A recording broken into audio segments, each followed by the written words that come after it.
Bentrovati!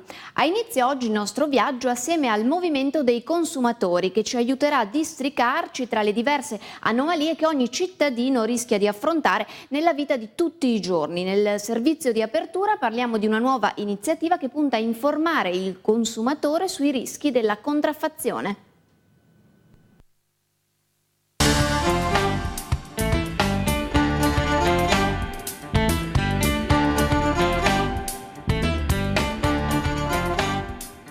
Voce del verbo contraffare, riprodurre un oggetto o altro in modo che possa essere facilmente scambiato con l'originale. Così il dizionario De Agostini a sintetizzare un mondo di imitazioni, alterazioni e scimmiottamenti che per quanto è vasto sembra avere orizzonti indefiniti.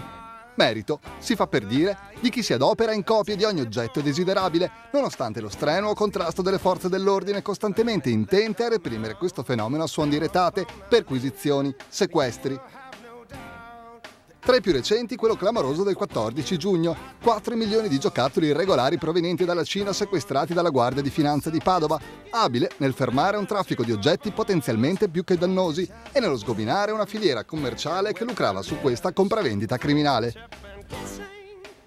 Ma l'impegno delle Fiamme Gialle non sempre è sufficiente. Serve la cooperazione dei cittadini, della loro fiducia, delle loro denunce e delle loro esperienze. Per questo la Regione, in particolare grazie all'assessore Manzato, ha deciso di supportare l'organizzazione venete di difesa dei diritti dei consumatori, promuovendo una campagna di informazione che batterà piazze e luoghi celebri di tutte le città della Regione. Consumatori in Piazza è un progetto della Regione Veneto realizzato in collaborazione con le associazioni di consumatori e il fine è quello di portare nelle piazze del Veneto le informazioni riguardo a cosa sono le associazioni di consumatori, cosa fanno e anche delle informazioni pratiche. Ogni settimana siamo in una città diversa del Veneto con il nostro furgoncino, i nostri totem informativi e degli operatori che distribuiscono materiale informativo. E abbiamo individuato 4 temi perché l'argomento sarebbe vastissimo, però abbiamo individuato 4 temi che sono quelli più caldi, più ricorrenti e sono le utenze, l'alimentazione, il turismo e i trasporti, anche visto il periodo dell'anno, e la contraffazione.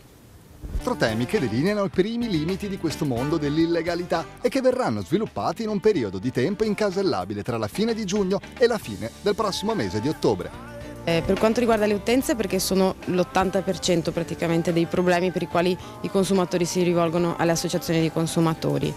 L'alimentazione adesso sta diventando una delle priorità, c'è una grandissima presa di coscienza delle persone, vogliono sapere cosa stanno mangiando.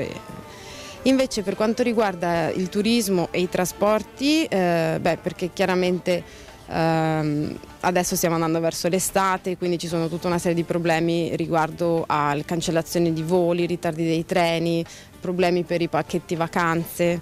Per finire la contraffazione, che è un tema invece poco dibattuto, però molto importante perché va proprio a minare la sicurezza delle persone.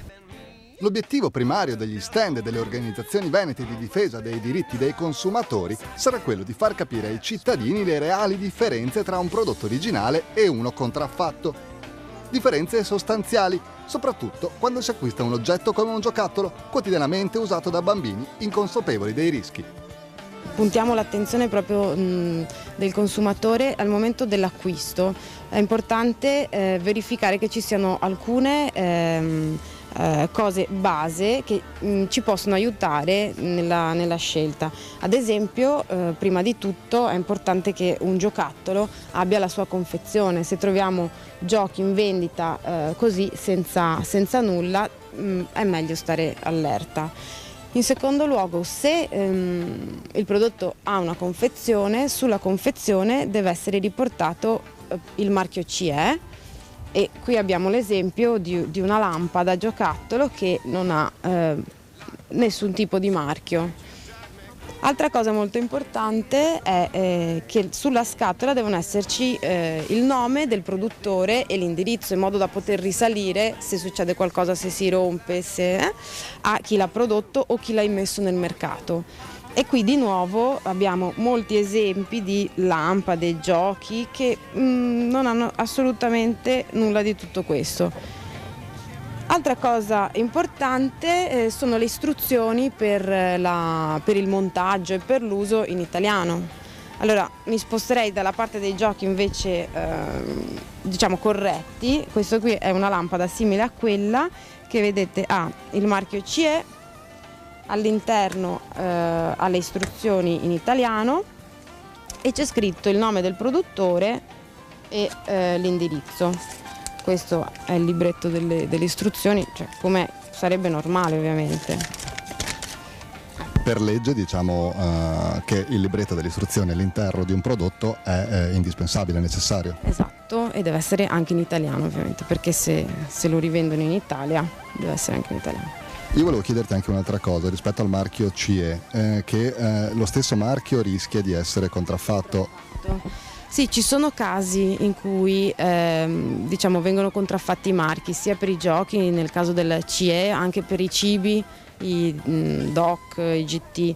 In questo caso allora come fare a tutelarsi? Innanzitutto bisogna capire dove stiamo comprando, perché è chiaro che ci sono delle situazioni più a rischio e delle situazioni di meno. In un negozio di giocattoli sarà meno facile, in una bancarella estemporanea o presso un ambulante è chiaro. Poi il prezzo è il secondo allarme, insomma, che ci può mettere in guardia e poi bisogna fare un controllo accurato sulla qualità, cioè guardarlo, fare attenzione che le cuciture siano diciamo corrette, vedere che non ci siano parti magari acuminate che possono far male a un bambino, fare attenzione anche all'interno dei giochi se ci sono delle sostanze, non so, del polistirolo, qualcosa che può fuoriuscire sempre a causa di una cucitura poco corretta. Un altro elemento da controllare sempre è l'indicazione della fascia d'età che può utilizzare questo gioco. Qui siamo di nuovo di fronte a un gioco che non ha nessuna indicazione, mentre invece correttamente dovrebbe esserci o questa indicazione, cioè da 0 mesi in su, adatto a qualsiasi bambino, oppure se è un gioco che può essere utilizzato soltanto da una certa età in su, troviamo questo marchio che ci dice che da 0 a 3 anni non è indicato questo gioco. E ancora, per i giochi elettronici è necessario controllare che le parti potenzialmente pericolose, qui ad esempio lo spazio per le batterie, siano protette con cognizione. Ma ci sono altre distinzioni che al momento dell'acquisto è importante sapere. Per approfondire il tema ci facciamo aiutare da un esperto del settore. Una delle cose difficili anche per un consumatore è saper distinguere quello che è giocattolo e quello che invece è un articolo sportivo oppure una lampada. Una lampada è un articolo elettrico, non può essere venduto come giocattolo e nelle indicazioni deve esserci scritto non è un giocattolo. Anche questi articoli, per esempio, c'è scritto che non sono giocattoli. Indispensabile nel caso specifico l'aiuto, il consiglio del negoziante. Ed è lui che consiglia sia per l'utente finale l'età alla quale va rivolto l'articolo, ma soprattutto per le norme di sicurezza, se può essere pericoloso a una certa età e se può essere rivolto invece a un'altra età. Lei prima mi stava dicendo che comunque uno dei tratti principali per capire che un prodotto è contraffatto è anche il prezzo, perché un prezzo motivato, dietro un prezzo motivato alto ci sono una serie di parametri che l'azienda stessa deve rispettare. Certo, non si può fare dei test, seguire tutta una filiera di sicurezza e tutti gli oggetti a norma, articoli a norma, se non si controlla anche tutto ciò. Il controllo ha un costo e controllare se i colori sono atossici, se rispettano gli standard e per essere messo sul mercato deve assolutamente essere sicuro. Se però dentro un negozio c'è la possibilità di osservare con calma il prodotto che si vuole acquistare e controllare ogni sigillo di garanzia, più arduo è farlo in altre situazioni non in sicurezza, un punto che il presidente del Movimento dei Consumatori, Lorenzo Miozzi, tiene a sottolineare.